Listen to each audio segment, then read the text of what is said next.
Story of My Life by Helen Keller. Read by Maria Euther in London, England, February 2007. Chapter 11. In the autumn I returned to my southern home with a heart full of joyous memories. As I recall that visit north, I am filled with wonder at the richness and variety of the experiences that cluster about it. It seems to have been the beginning of everything. The treasures of a new, beautiful world were laid at my feet, and I took in pleasure and information at every turn. I lived myself into all things. I was never still a moment. My life was full of motion, as those little insects that crowd a whole existence into one brief day. I met many people who talked with me by spelling into my hand, and thought in joyous sympathy leapt up to meet thought. And behold, a miracle had been wrought. The barren places between my mind and the minds of others blossomed like the rose. I spent the autumn months with my family at our summer cottage on a mountain about 14 miles from Tuscumbia. It was called Fern Quarry because near it there was a limestone quarry, long since abandoned. 3 frolicsome little streams ran through it from springs in the rocks above, leaping here and tumbling there in laughing cascades wherever the rocks tried to bar their way. The opening was filled with ferns which completely covered the beds of limestone, and in places hid the streams. The rest of the mountain was thickly wooded. Here were great oaks and splendid evergreens with trunks like mossy pillars, from the branches of which hung garlands of ivy and mistletoe, and persimmon trees, the odour of which pervaded every nook and every corner of the wood. An elusive, fragrant something that made the heart glad. In places, the wild muscadine and scuppernong vines stretched from tree to tree, making arbours which were always full of butterflies and buzzing insects. It was delightful to lose ourselves in the green hollows of that tangled wood in the late afternoon, and to smell the cool, delicious odours that came up from the earth at the close of the day. Our cottage was a sort of rough camp, beautifully situated on the top of the mountain among oaks and pines. The small rooms were arranged on each side of a long open hall. Round the house was a wide piazza, where the mountain winds blew, sweet with all wood scents. We lived on the piazza most of the time. There we worked, ate, and played. At the back door there was a great butternut tree, round which the steps had been built, and in front the trees stood so close that I could touch them and feel the wind shake their branches, or the leaves twirl down towards the autumn blast. Many visitors came from Fern Quarry.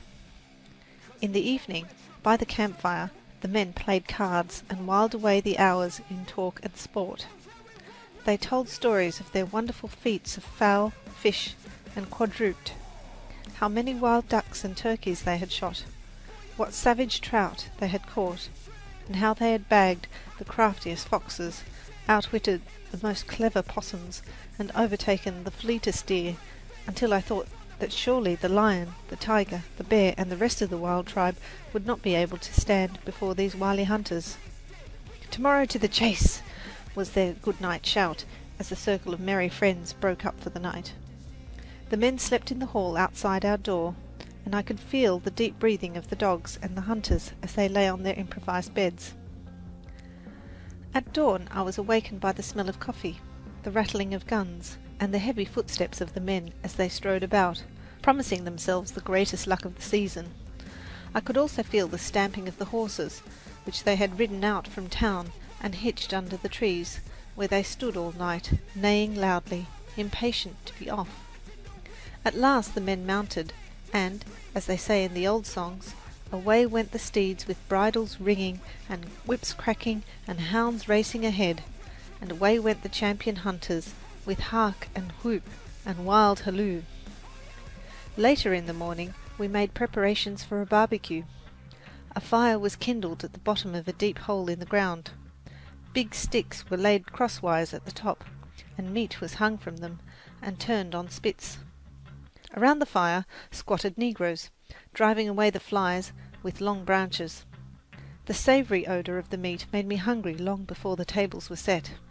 When the bustle and excitement of preparation was at its height, the hunting party made its appearance.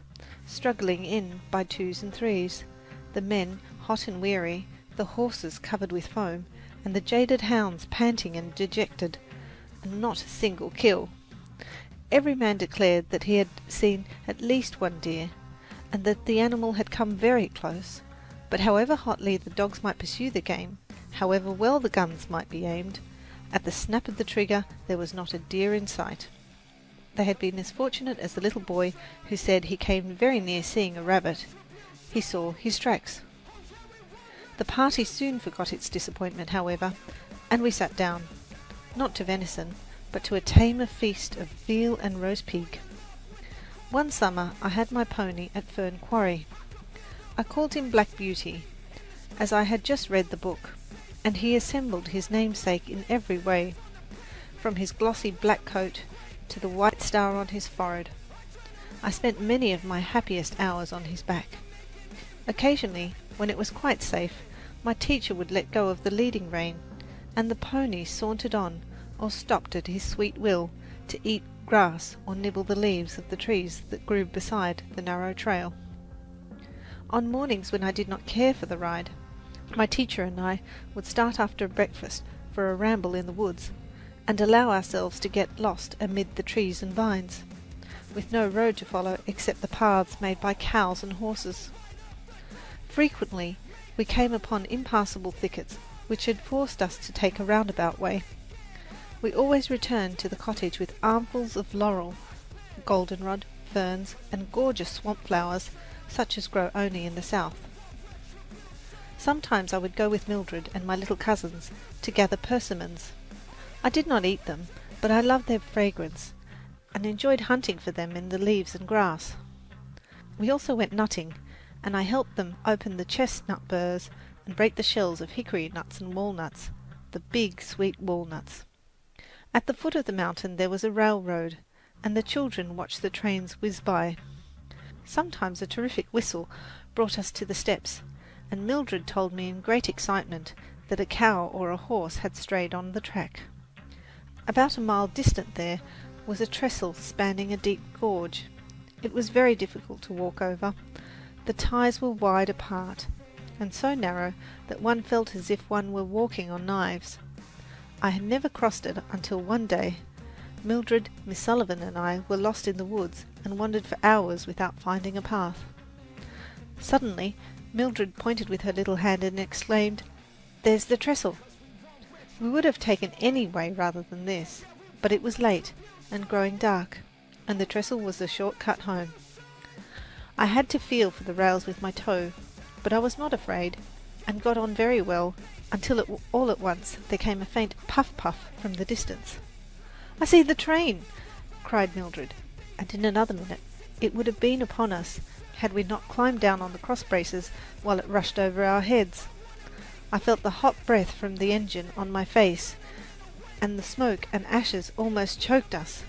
As the train rumbled by, the trestle shook and swayed until I thought we should be dashed to the chasm below. With the utmost difficulty we regained the track. Long after dark we reached home and found the cottage empty. The family were all out hunting for us. End of chapter. Read by Maria Euther in London, England.